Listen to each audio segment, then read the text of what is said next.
Magandang araw po, welcome po sa aking channel, Log9 TV. Patalasasan po, meron po ba kayong mga properties na napapabayaan or non-performing assets? Plan nyo ibenta, pero wala kayong oras sa pagbenta nito. Kung ito'y pagkakatiwala nyo po sa amin, tawag lang po kayo sa aking numero. Usap po tayo, gawan ko po ng video for free. Yes, libre po, wala po kayong babayaran. Tutulungan pa namin kayong mabenta inyong property. Kami na po bala sa marketing, sa boosting or paid ads. Even sa tripping, hindi na po kayo mapapagod sa pag-entertain ng mga buyers. Kami na po bala sa lahat. Tawag lang po kayo. Nandito po tayo ngayon sa Las Piñas City kung saan meron po tayong bagong video presentation. Isang townhouse na 4-year-old. Nasa flood-free area. May lot area na 50 square meters at floor area 90 square meters. Ito po'y titulado, buhay po ang may-ari kaya wala po kayong magiging problema sa documentation o sa transfer ng title. Ito pong garahe ay naka-tiled flooring at covered na rin po. At sa likod ko po ay may steel gate na rin. Then yung sliding glass window ay may security grill. Then yung main door ay may aluminum screen door. Well-maintained po itong property. Kaya ready for occupancy. Anytime na ma-acquire nyo ito, pwede na pong lipatan kaagad. At may ilang kagamitan na iiwan si owner, especially yung mga built-in. Then kung sakali man may maibigan pa kayo sa ibang kagamitan, pwede naman sigurong maki-negotiate na lang sa kanya. So ito po yung living area. Malaki naman ang espasyo. Naka-tile flooring, high ceiling, may center lamp. Maayos naman po ang pintura ng ceiling at wall. Gaya ng nasabi ko sa inyo, wala po kayong ipapagawa dito. Then yung sliding glass window ay may blinds. Then dito naman po yung dining area. At sa dulo naman ay yung kitchen countertop na may wall-mounted kitchen cabinet.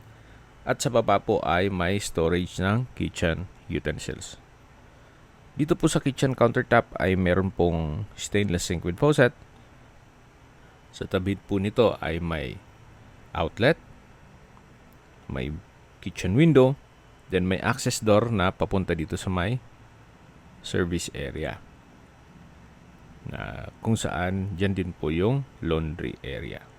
Ito po yung common toilet and bath na maayos naman po ang toilet fixtures, may hand wash basin, bathroom cabinet, stainless rack, water closet with bidet, tiled bathroom wall, at may shower. So, ito po yung common toilet and bath.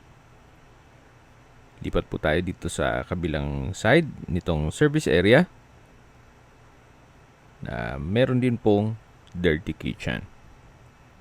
May kitchen countertop, kitchen drawers and cabinets, then may wall-mounted cabinet. May stainless sink with faucet na rin po. So ito po yung service area at dirty kitchen. Then yung common toilet and bath. Then dito naman po yung hagdan. Samahan niyo po ako, akyat po tayo. Ito po yung naka-wooden staircase. Then stainless handrail at tubular railing. Nandito na po tayo sa second floor na kung saan meron po itong 2 kwarto at isang banyo. So yan po yung common toilet and bath. Mamaya check natin yan. At ito po yung unang kwarto o first bedroom na kung saan sa dulo po ay meron pong malaking sliding glass window with blinds and security grill. At ito'y high ceiling. Sa pintura naman po, maayos. Then, naka-tile flooring. At lipat po tayo dito sa kabilang kwarto. Ito po yung pangalawang kwarto. Kung saan meron pong split type aircon. May sliding glass window with blinds and security grill. Then, sa dulo po ay may access sa terrace Then, dito naman po ay may security grill din siya. Yan po yung split type aircon na may bubong na rin siya. So, ito po yung nag-serve sa as natural ventilation. So, nandito po tayo sa second bedroom. Then, meron din pong wardrobe. From floor to ceiling po yan. At lipat na po tayo dito sa may common toilet and bath.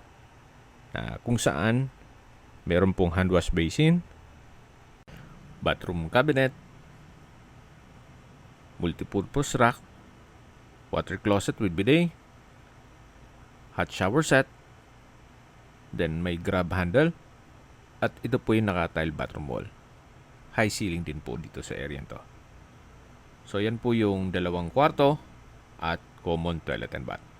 Bababa na po tayo at habang naglilibot po tayo, pag-usapan na natin ang distance, location at travel time.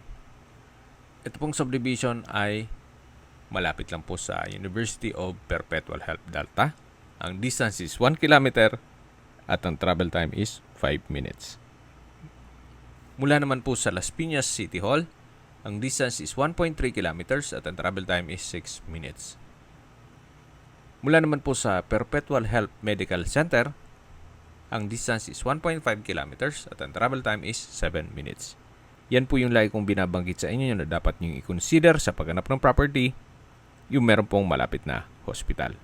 Hindi ko naman po sinasabing sakitin kayo. Yan naman po for emergency purpose lang naman. At mula naman po sa SM Center Las Piñas, ang distance is 1.6 kilometers at the travel time is 7 minutes. Mula naman po sa Robinsons Las Piñas, ang distance is 3.3 kilometers at the travel time is 14 minutes. Mula naman po sa airport, ang distance is 14.6 kilometers at ang travel time is 30 minutes. Okay, sa presyo na po tayo. Binibenta po ito ni owner sa halagang 7 million pesos net. Ibig mong sabihin, si buyer na po ang sasagot sa lahat ng taxes at expenses with regards to documentation. Kung may mga katanungan po kayo, tawag lang po kayo sa aking numero. At sa mga kababayan naman natin nasa ibang bansa, meron po akong Telegram. Sa mga iPhone user naman, may iMessage. Meron din pong Imo, Skype, Viber at WhatsApp. Same number lang po, 0917-316-3399.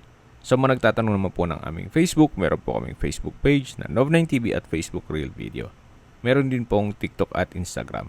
May ibang YouTube channel po kami na Nov9TV channel, Nov9TV Listings, Nov9TV On The Spot, at Nov9TV Updates.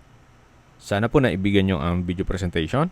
Paki-like and subscribe na lang po sa aking channel para ma-update din po kayo sa aking future listings. Kung sakali po hanap nyo mas malaking sukat ng lupa, meron din po kami ibang listings na pwede nyong pagpilian. Huwag po kayo mag-atubiling tumawag sa amin. Then, let us know your budget para malaman namin kung anong property pwede namin ilok sa inyo. Sa lahat pong viewers, subscriber, at nagtiwala po sa amin, salamat po sa suporta. Ingat po kayo lagi at yung pamilya.